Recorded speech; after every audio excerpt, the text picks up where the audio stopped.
Hello guys, स्वागत है आप सभी का शिव ओम क्लासेस के ऑनलाइन प्लेटफॉर्म में।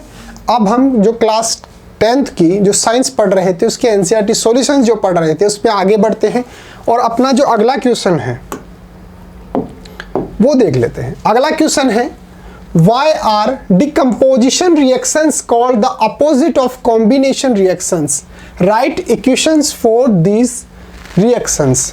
तो यहाँ पर जो है हमारे को पूछा गया है कि जो डिकम्पोजिशन जो रिएक्शन होती हैं, डिकम्पोजिशन जो रिएक्शंस होती हैं वो कंपोजिशन रिएक्शन के बिल्कुल अपोजिट क्यों होती हैं।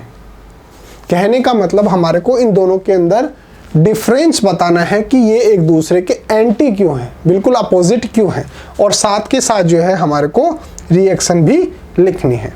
तो दो चीजें हैं, एक तो डिकम्पोजिशन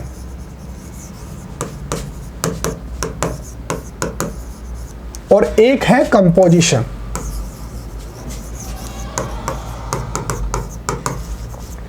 डिकम्पोजिशन का मतलब क्या होता है? टू ब्रेक डाउन, टूट जाना, और इसका मतलब क्या होता है? जुड़ जाना, टू कंबाइन ईच अदर। अब जैसा कि यहां पर नाम से ही क्लियर हो जाता है कि डिकम्पोजिशन का मतलब होता है कि कोई भी जैसे रिएक्टेंट होगा, जैसे मान लो ए बी कोई रिएक्टेंट है, सिंगल रिएक्टेंट है, ये क्या है? रिएक्टेंट, और ये रिएक्शन के बाद जो है वो टूट जाएगा, रिएक्शन के बाद टूट जाएगा। तो यहां पर कितने एलिमेंट्स थे? केवल एक, और यहां पर कितने एलिमेंट हो गए? दो। तो कहने का मतलब ये जो एक एलिमेंट था ये क्या हो गया? डिकम्पोज हो गया, टूट गया। और यहां पर इसका जस्ट अपोजिट होगा। यहां पर जैसे मान लो कि दो रिएक्टेंट है, ये आपस के अंदर कंबाइंड होकर और सिंगल जो प्रोडक्ट है वो बनाएंगे। तो यहां पर जो ये कितने एलिमेंट्स थे? दो, और यहां पर कितना हो गया? एक। तो ये दो जो है वो कंबाइंड होकर एक प्रोडक्ट के अंदर जुड़ जाएंगे। तो आप देख सकते हो कि यहां पर सिंगल रिएक्टेंट जो है वो मल्टीपल प्रोडक्ट के अंदर टूट रहा है, और यहां पर मल्टीपल रिएक्टेंट जो है वो सिंगल प्रोडक्ट के अंदर टूट रहे हैं। इसलिए इसको तो बोला जाता है डिकम्पोजिशन रिएक्शन और इसको बोला जाता है कंपोजिशन रिएक्शन। तो इसलिए ये एक दूसरे के एंटी होते हैं। अब आपको एग्जाम के अंदर कैसे लिखना है वो यहां पर देख लीजिए। एक तरफ लिख देना कंपोजिशन रिएक्शन, क्योंकि हमारे को इन दोनों के अंदर डिफरेंशिएट तो करना है कि भाई डिकम्पोजिशन जो रिएक्शन होती है वो कंपोजिशन के बिल्कुल अपोजिट क्यों होती है। तो कहने का मतलब हमारे को इन दोनों के अंदर जो है वो डिफरेंस बताना है, और डिफरेंस बताने के लिए बीच के अंदर एक लाइन ड्रॉ कर दो। एक तरफ लिख दो कंपोजिशन रिएक्शन और एक तरफ लिख दो डिकम्पोजिशन रिएक्शन। अब इसकी डेफिनेशन लिख दो कि कंपोजिशन रिएक्शन क्या होती है। जैसे कि मैंने आपको बता दिया कि कंपोजिशन में क्या होगा, दो रिएक्टेंट होंगे और ये सिंगल के अंदर कन्वर्ट हो जाएंगे, यानी कि आप आपस के अंदर क्या हो जाएंगे? कंबाइंड हो जाएंगे। इसलिए इसको बोला जाता है composition. Combination, two or more substances react to form a single product, a single product, a combination reaction. तो कॉम्बिनेशन रिएक्शन क्या होता है? जो दो या दो से ज्यादा रिएक्टेंट आपस के अंदर कंबाइंड हो जाते हैं, इसलिए इसको बोला जाता है कॉम्बिनेशन रिएक्शन। और नेक्स्ट क्या है अपने पास? Decomposition reaction. डिकम्पोजिशन मैंने आपको बता दिया, सिंगल जैसे मान लो रिएक्टेंट ए बी है, ये रिएक्शन के बाद जो है वो मल्टीपल रिएक्टेंट प्रोडक्ट के अंदर जो है वो टूट जाएगा, डिकम्पोज हो जाएगा। तो इसलिए क्या बोला जाता है इसको? Decomposition reaction. अब इसकी डेफिनेशन क्या होगी?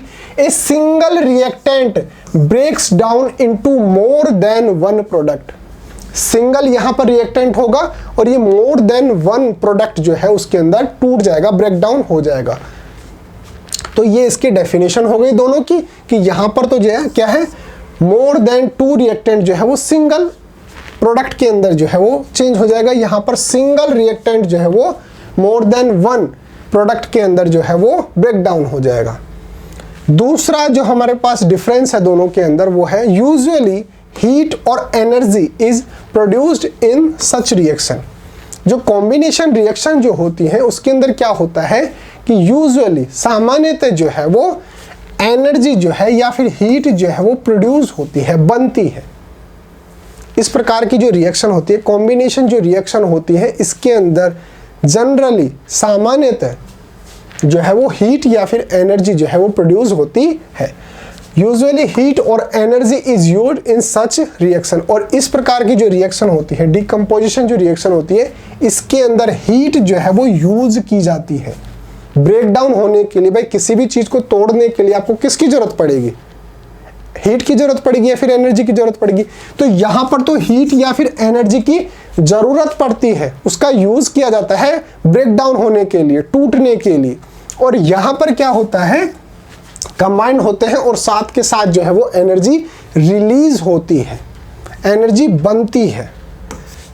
ये हो गए दो डिफरेंस दोनों के अंदर। अब जनरली हम जो रिएक्शन लिखते हैं वो कैसे लिखते हैं? दो रिएक्टेंट होंगे, ये आपस के अंदर कंबाइंड होंगे और सिंगल प्रोडक्ट जो है बना लेंगे, इसलिए इसको बोला जाता है कॉम्बिनेशन रिएक्शन।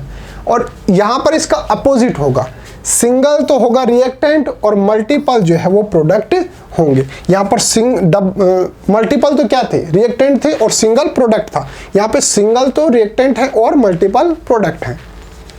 अब सर इसका कोई केमिकल इक्वेशन बताओ और उसकी हेल्प से जो है हमारे को समझाओ कि कॉम्बिनेशन और डिकम्पोजिशन जो रिएक्शन होती है वो क्या होती है। जैसे एग्जांपल दे रखा है आपको, CaO की जब H2 से रिएक्शन होती है, CO क्या होता है? आपने घरों के अंदर जो पुराने टाइम के अंदर जो सफ़ेदी की जाती थी, जो रंग पुताई की जाती थी, वो आपने पानी के अंदर डलते हुए जरूर देखा होगा, जिससे क्या होता था, पानी जो है वो गर्म हो जाता था, बिल्कुल उबलने लग जाता था। उसको बोला जाता है CaO। और हम किसके अंदर डाल रहे हैं उसको? वाटर के अंदर डाल रहे हैं। तो ये क्या बनाएगा? CaOH2 बनाएगा और साथ के साथ यहाँ पर एनर्जी जो है वो भी बनाएगा। तो हमने यहाँ पे देखा था कि एनर्जी जो है वो प्रोड्यूस होती है, तो यहाँ पर एनर्जी भी प्रोड्यूस होगी। और यहाँ पर क्या होगा? यहाँ पर टूटने के लिए एनर्जी की नीड होती है बाहर से, यहाँ पे यूज की जाती है एनर्जी या फिर हीट।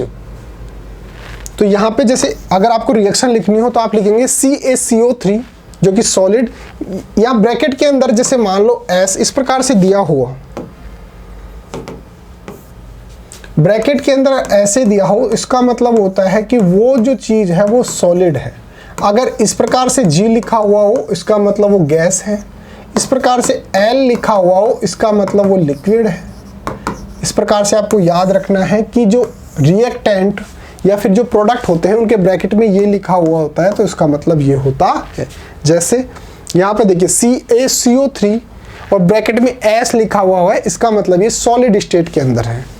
ये कुछ रिएक्शन करता है और रिएक्शन करने के बाद टूट जाता है CaO में और CO2 गैस के अंदर। यहाँ पे देखिए G लिखा हुआ है, इसका मतलब ये क्या है? गैस है। In the about two reaction since the mechanism is opposite, इन दोनों रिएक्शन के अंदर हम देख सकते हैं कि इनका मैकेनिज्म जो है वो बिल्कुल एक दूसरे के अपोजिट है। यहाँ पर तो क्या हो रहे हैं? कंबाइन हो रहे हैं, रिएक्टेंट कंबाइन होकर सिंगल प्रोडक्ट बना रहे हैं। यहाँ पर दो या दो से ज्यादा, यहाँ पर सिंगल जो रिएक्टेंट है वो मल्टीपल प्रोडक्ट के अंदर कन्वर्ट हो रहा है, टूट रहा है। तो अपोजिट मैकेनिज्म के कारण जो है वो they are called opposite reaction. इसलिए जो है कॉम्बिनेशन और डिकम्पोजिशन जो रिएक्शन होते हैं वो एक दूसरे के अपोजिट होते हैं।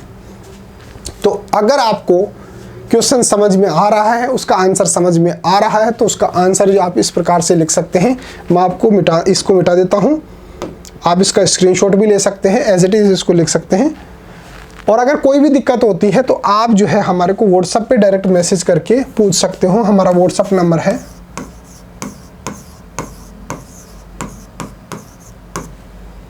8696608541, या फिर आप हमारी ऐप डाउनलोड कर लीजिए। इसके अंदर आपको नोट्स वगैरह सब कुछ फ्री के अंदर मिल जाएगा। शिव ओम क्लासेस नाम से हमारी जो ऐप है ये डाउनलोड कर लीजिए। इसके अंदर आपको नोट्स वगैरह सब कुछ फ्री के अंदर मिल जाएंगे।